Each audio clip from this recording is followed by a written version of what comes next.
Our guest for this week is Father James Martin. He was born in Pennsylvania and went to the Wharton School of Business for his undergraduate degree. Upon graduating, he moved to Manhattan where he worked in finance for GE Capital. But finding himself dispassionate for the corporate world, he was inspired by the monk Thomas Merton to become a member of the clergy, and he became a Jesuit priest. He has since become the Pope's Secretariat of Communications, a New York Times best-selling author, a guest and chaplain of the Comedy Central's Colbert Report, and is currently the editor-at-large for the America magazine. How are you keeping? You mentioned that you had carpal tunnel syndrome and you're unable to visit your physical therapist. And beyond that, how are you just finding ways to keep up with, the free time? Yeah, I have carpal tunnel, and it's pretty mild, so it's not a big deal. I kind of manage it. I'm much more concerned about people like my mom, who's 88 and in a retirement community. My elderly Jesuit brothers. We lost a lot of Jesuits in Philadelphia, for example. You probably know. And then right around the corner is Mount Sinai Hospital, where certainly more recently, I would say, it's gotten a little better, but about a month ago, it was really grim. And I open my window every morning and can see out and see the windows of the patients. So I'm fine. It's just I feel a kind of heaviness that I think most people in the country feel, particularly New Yorkers, and I'm sure you feel the same on Long Island. But I'm fine physically. I'm okay. Yeah, yeah. How is it not being able to visit your physical therapist and being unable to write? It's okay. I mean, I don't want to make too much out of it. I'm able to write a little less than I was able to before, but I can still type. I just have to be careful. So without getting into the details, there's certain kind of things that I need to do, like swim, and that helps. But I mean, I'm okay. I can manage. Sure, sure. And are you just finding ways to keep busy? I know you mentioned you have a Facebook Live later, and you helped me out by coming on this podcast. But in general, how are you keeping busy with the free time? I'm extremely busy. Most of the work that I do is writing, and I'm still able to write and research. I'm working on a book on Lazarus. That's my main thing. But I still do all the social media stuff that I was doing beforehand. I'm editor at large at America Media, so I participate in America stuff. And then I have more people calling about, just struggles with the coronavirus and the quarantine than before. So ironically, with a lot of people out of work and with more free time, I get more phone calls from people who, tend to have more time on their hands and maybe need some counseling. And but my job hasn't diminished, so I'm really busy. I I s- think I'm busier actually. yeah, that's interesting. Yeah, Well, thank you for finding the time to come on this podcast. It's sure, my pleasure. Anything for BC. so kind of on the note of just churches, what do you think is going to happen to churches post COVID-19? One with getting attendees back to mass, and then also the financial struggles that a lot of churches are facing now. Those are two very good questions, and the answer is something you generally don't hear from a Jesuit, which is I'm not sure. Um, in terms of getting people back, I think there's a great hunger for people, Catholics and non-Catholics, I mean, Jews, Muslims, everybody to congregate again. And we're naturally social beings, and so we want to be worshiping together. By the same token, I think there's a bit of a rush going on, especially in the Catholic Church, for opening churches again. I mean, my whole life is centered around the Mass and the Eucharist, and I'm sure you met a lot of Jesuits at BC who would say the exact same thing, all the Jesuits. But this rush really, I think, is going to endanger lives. And I think you're going to see, with the next few weeks, people opening up parishes. You're going to see more people, priests and lay people getting sick, and rabbis and congregants and imams and, their congregation. So I'm kind of wary of people going against public health warnings, basically. I mean, I think, we're not epidemiologists, church leaders are not epidemiologists. So I'm not sure what it's going to look like. Financially, I think you're right. It's also very difficult. Collections aren't happening. I mean, people are giving things online. But I wonder what it's going to look like. I wonder if, there are two forces at work, basically. There's this great desire for people to come back, right? Everybody wants to go back to church. And then once they get there, they're going to realize, oh my gosh, I don't want to be sitting 1 foot away from somebody. Yeah. So we'll see. I don't know. I really don't know what's going to happen. I think overall it's going to diminish the number of people that go. Yeah. That's my thought. Yeah. Well, that's unfortunate, especially for someone whose life is centered around the church. Yeah, and it's there are so many Catholics who are just so longing for that connection, and just to be with one another and to hear the gospel and to hear a good homily and the music, and even music. I don't know if you've been following this very carefully, but I mean, I do because I have to. Singing in a choir, and singing is apparently like one of the worst things for the Yeah. spread of the virus. Now, I'm not, as I said, I'm not an epidemiologist, but I'm not Dr. Fauci. But apparently singing, and certainly being in a choir and singing, for all the choir members. And so, some people are saying we may not have choirs for the next year. So Yeah. that's also sad too. Yeah. Especially when we're all waiting for the vaccine. So, Yeah, exactly. And who knows when that's going to come. yeah. Yeah. And I guess kind of just to continue on your work as a Jesuit, you famously call for being a contemplative in action, or I guess the Jesuit order in general calls for being a contemplative in action. How do you do that in a time where it's like almost defined by inaction? That's a very good insight. Yeah, most of us are kind of forced to be monks now. I mean, we ran an article in American media called "We're All Monks Now." I mean, this is kind of a monastic existence for people. You're cloistered, basically, which means quarantine, kind of set away, set apart. You're in one place, so monks take a vow of stability. You're not going outside. You're not. So, frankly, I think it's a little easier. I mean, it's easier to be a contemplative in action when there's not a whole lot of action. I think the invitation is to find God in, and I hope you heard this when you were at BC, to find God in all things, right? And that's not just, in church services and in prayer, but in relationships, in the challenges that come your way, and even small things, like going out for a walk Yeah. in nature, right? So it's trying to find God in all things, which is a Jesuit ideal. Yeah. Yeah. Yeah. But I guess like, do you ever find yourself like thinking of things that you wish you could do and just not being able to do them because of, all of the restrictions and just general health scare? Yeah, all the time. I mean,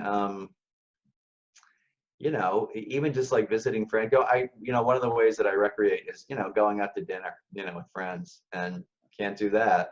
I think I really do miss celebrating Mass and going to Mass. I miss just hanging out with people and going to the office. Yeah. So it's a kind of, the other thing that makes it monastic is the kind of asceticism, Yeah. right? You're denying yourself certain things, but Yeah. it's very much like when you're sick, or I mean, you may be too young to experience this, but if you ever have a long-term illness or you're in the hospital and the doctor says you can't do X, Y, Z. Let's say you break your leg or something, Yeah. and the doctor says, look, you can't run. You just have to not run, Yeah. right? I mean, so it's a kind of asceticism in that way. Yeah. So I guess speaking of asceticism and being a monk, what do you think the famous Thomas Merton would say about this period of time? I'm, I'm sure you have a lot of good questions. I'm sure he'd have a lot to say. He said a lot about everything. I think he would invite us to see this as a kind of monasticism, and to learn. He was very big on learning from what he would call the desert fathers, so the early monks, and some of the wisdom of monks, from the Middle Ages and before. So he'd probably have a lot of wisdom for us about what it means to live monastically and how to do that well, right? One of the things that people talk about is, for example, having what's called an ordo, O-R-D-O, like an order or a schedule, basically, for your life and for your day, so you don't just wake up and it's aimless. You know what I mean? A lot of my friends are saying that I don't know what to do. I wake up and there's nothing to do. And monks, even monks in a hermitage like Merton was, have like a schedule. Yeah. I make breakfast, I do this, I clean the house, I do my spiritual reading, I do my prayer, I go for a walk. I think that's helpful for people. And so Merton would probably say we could learn a lot from the monks. Yeah. Yeah. No, for sure. So just transitioning to the second part of the podcast, which is more focused on career advice, and I guess specifically with you, it's going to be a little bit more about your vocation. Uh, Kind of, I have to start out by asking, you notably left the corporate world to become a priest. The first thing I want to know is, did you ever regret or have fear of leaving behind the life of money and prestige that comes along with like working at GE Capital, and then it's the obvious choice to go there after going to school like Wharton and stuff like that? Yeah, it's a good question. You know, I didn't. I mean, I don't want to say, be crazy to say, oh, I didn't miss anything. I mean, there's some things that I missed. I missed having, a lot of disposable income, to sort of, what I really missed? I missed buying like expensive gifts for people. So if I would go to a wedding or if it was someone's birthday, I can, I just go and buy something expensive for them. I can't do that any longer. Yeah. Um, but truly, business is a real vocation for people. And when I was in Wharton, I thought it was for me. And I just, I never, well, I never really had anyone say to me, "What would you really like to do? What are you made for? Yeah. What do you think? What do you think God has in mind for you?" I mean, certainly no one said that at Wharton. That's for sure. And so when I got into GE, I was initially very excited. It was the early to mid '80s, right? I graduated in 1982. So Yeah. you're familiar with the term yuppie, right? Young urban Yeah. Of professional. So I course. was definitely a yuppie. We all said we weren't because it was kind of pejorative. But I was young. I was living in New York, and I was a Yeah. professional. I was making a lot of money, so it was exciting. But then eventually, I just started to realize like this, I'm in the wrong place. Like I was kind of bored, and I didn't like it. And so I stumbled upon, our friend Thomas Merton, and then that led to the Jesuits. But really, it was not only about you know, going towards the Jesuits, it was also about getting out of corporate America. Yeah. So part of me wanted out, and it wasn't as if I was pining for that. I was Why so happy. why'd you want to leave corporate America? It just wasn't for me. So, I think back then I would have said, "Oh, it's terrible. It's cutthroat, and it was all about money." And that's how I saw it, and that was the environment that I was in at the time, right? That's how I saw it as a young man. So I was 27. You know, it, it wasn't for me. Yeah. And I part of it was I started to find it boring, right? Just Yeah. talking about GE's bottom line. Yeah. GE. Part of it was that I didn't really see that it was something that I wanted to contribute to. I mean, at the end of the day, do I really want to? Is my life all about making GE Capital have more money? Yeah. Yeah. That to me didn't make sense. Now, again, it's a real vocation for a lot of people, and a lot of people, well, my friends are, some of them are still working for GE. Uh, Although recently, like GE's kind of, Yeah. taken a nosedive. In any event, it just wasn't for me. I felt like a square peg in a round hole, so it was time to get out. No, I totally relate to this because I went to the business school at BC. So, and I guess one of the things I started to feel more and more as I was there was just a bit of restlessness, doing the business studies and whatnot. And you talk a lot about restlessness, and, Augustine and Charles Bukowski famously talk about it. Augustine talks about it with like a restlessness of the soul, I am restless until I rest in thee, to God. But then with Charles Bukowski, I don't know if you've ever read his poem, The Blackbird.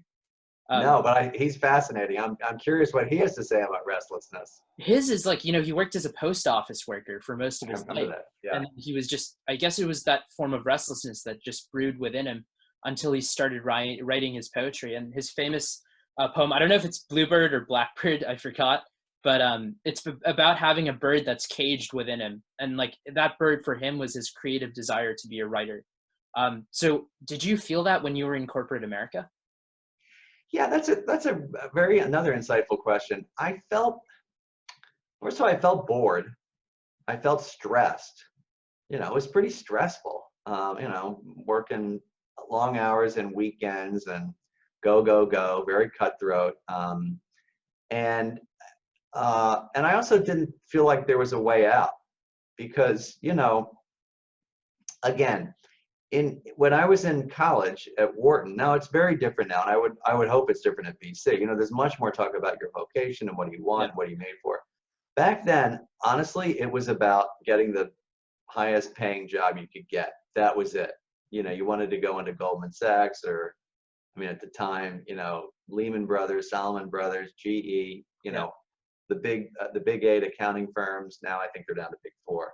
Yeah. In any event, so I was, at the time, I just thought this isn't for me, but I couldn't have articulated, oh, this is what I really want to do, until I came into contact with Merton, and I thought, well, that seems like a really beautiful way to live. So Yeah. that's what it was. It was kind of an attraction to that way of life, and I think God works through our desires that way. Yeah. But I certainly didn't say, oh, I'm this creative soul that needs to be free. I didn't think of myself in those terms, Yeah. frankly. Yeah, well, I guess you are a writer, right? So one of the things that comes along with that, I think Charles Bukowski didn't really receive it too much during his life, but with you, you've started to gain some, I guess, attention to both your writing and then your overall ministry. First, I want to ask, do you ever feel imposter syndrome when you go and speak on like the Colbert Show, or just, people like my dad listen to you every single night, your daily examines, stuff like that? What is that like?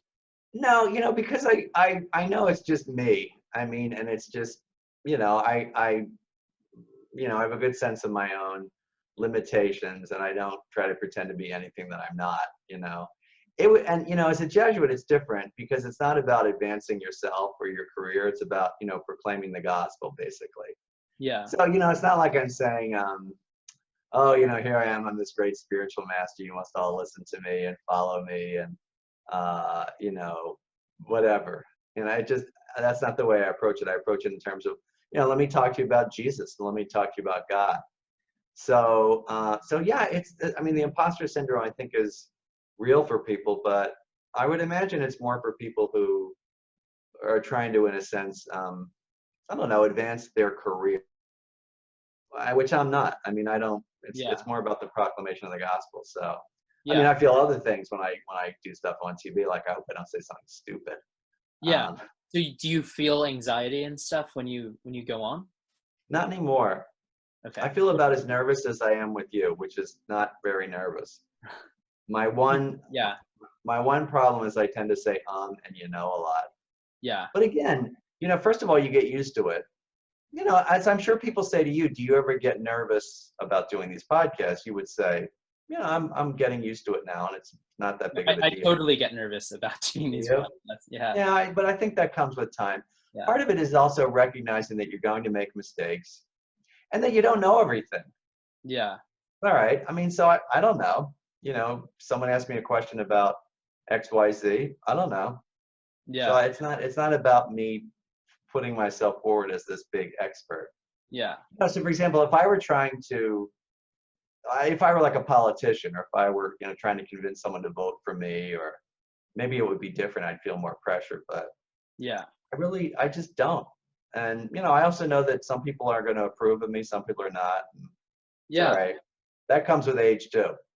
Well, specifically on that topic, right? One of the things that I think, has gotten a lot of, headlines is the fact that you did make a very firm stance on LGBTQ rights, and you've taken a bit of a pushback for that.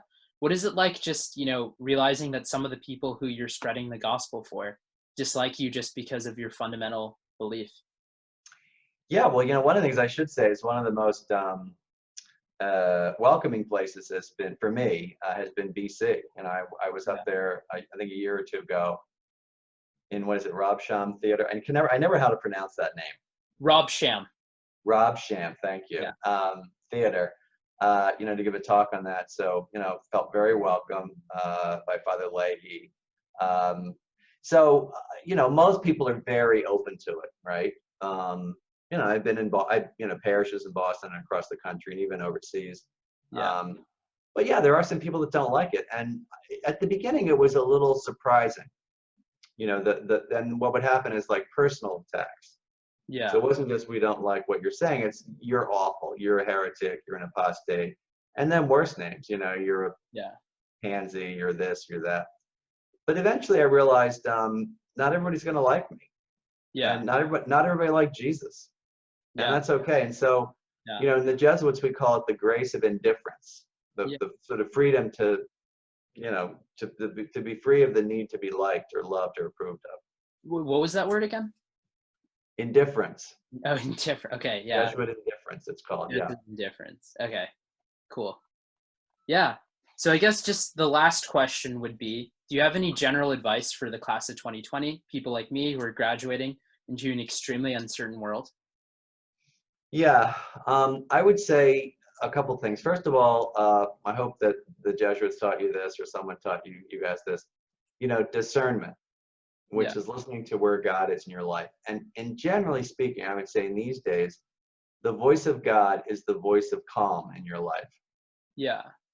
Calm, hope, trust, courage, right? It's a very Yeah. gentle voice, like you can do it. And the voice that's not coming from God is kind of panic.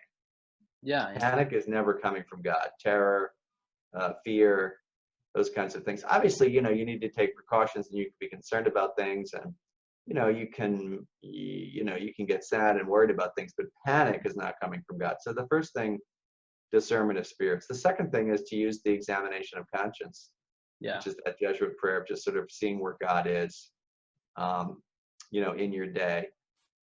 Because otherwise you get so focused on kind of the problems, you miss all the blessings. But my overall advice to young people like yourself is to be who you are, right? Is to remember that God calls you to be someone special, right? And Yeah. it's not so much about making money and impressing people. It's just allowing God to sort of to form you into the person you're meant to be. And that's a lifelong process, right? And to do what you find enjoyable and what you desire. Yeah. And not to try to get people to like you. Truly, I spent most of my 20s and 30s, probably my teenage years, trying to get people to like me, think I'm cool or whatever, and that's useless. Yeah. So to kind of let go of that, and just be yourself. I mean, it's pretty basic. It takes a while to learn Yeah. Well, how did you come into your personal maturity? though. I think the Jesuits had a lot to do with it. My Jesuit formation and training, some therapy, from time to time, some retreats. But also that's a really good question. You're asking very good questions. I think one of the main ways is realizing that I just couldn't get everybody to like me. Yeah. So it'd be like saying, what I'm trying to think of another metaphor. It'd be like saying, what led you to realize? I was just up in my rooftop garden, so this is an easy thing to say. What led you to realize that planting a certain kind of plant and not watering it wasn't working? You're like, well, I didn't water and they died. So it's kind of, you learn by experience. And no matter how many times you try to get people to like you or love you or approve of you, it's just not going to happen. Sometimes if you try to force it, it's even worse. So just to be yourself and to let people who like you, and let people who don't like you not like you, and not to be too worried about it. Truly, I mean, I think for people in your generation, the overriding desire is to be thought cool, and on top of stuff, and he's got it all together, or or good looking, or athletic, or whatever the kind of adjective you sort of most desire, or popular. There's another, popular. And that's useless. That first of all, there's always going to be someone who seems more popular, or more good looking, or more athletic, or more successful, or more cool. I think that's the general rubric than you are. And in their own minds, they don't see that at all. Sure. Right? We tend to think that our life, this is the other thing, that our life is kind of a mixed bag. So like you, Jacob, know the pluses and minuses of your life, right? You know all the pluses and you know all the minuses. When you look at someone else who seems to have it all together, you think, oh my gosh, there's nothing wrong with their life. And so you compare what you know is your kind of mixed bag life, with what seems like their perfect life, but it's not.